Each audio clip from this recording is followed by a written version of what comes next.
අයිබෝන් ජීවිතයට සිංහල කියන පාඩම් මාලාව යටතේ අද මම ඔයගලන්ට කියලා දෙන්නේ පොඩි ඒක වචන බහු වචන සීන් එකක් ගැන.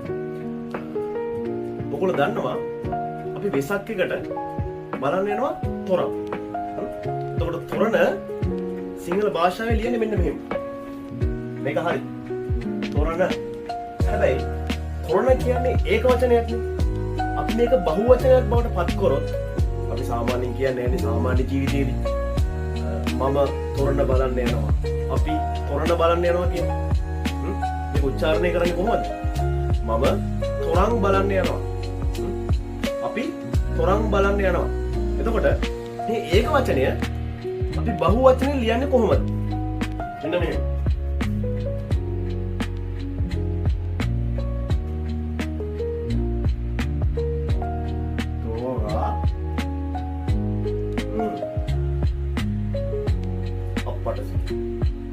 මේක මුර්ධජ නෑනේ මේක දන්තජ නෑ මොකද්ද මේකට හේතුව මේ දෙකම හරි මේකත් හරි මේකත් හරි හොඳට මතක තියාගන්න මේ සංසිද්ධියට පොඩි රීතියක් තියෙනවා මොකද්ද සිංහල භාෂාවේදී මුර්ධජ නයන්න අවසානයේ යෙදෙන වචනවල මුර්ධජ නයන්න අවසානයේ යෙදෙන වචනවලදී මේ මුර්ධජ නයන්න කොයි වෙලේවත් හල් කිරීමක් ලෙස තියන්නේ නැහැ. මේක හල් කිරීමක් යොදලා තියන්නේ නැහැ. ඒ කියන්නේ මේක එකෙන් තියන්නේ නැහැ. එතකොට අපි මොකද කරන්නේ?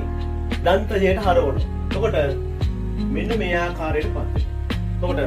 එතකොට මතක තියාගන්න. ඊගා දවසේ තොරන් ලියනකොට ලියන්නේ මෙන්න මෙහෙම. හැබැයි එක තොරණක් යනවා කියනවා නම් ලියන්නේ මෙන්න මෙහෙම.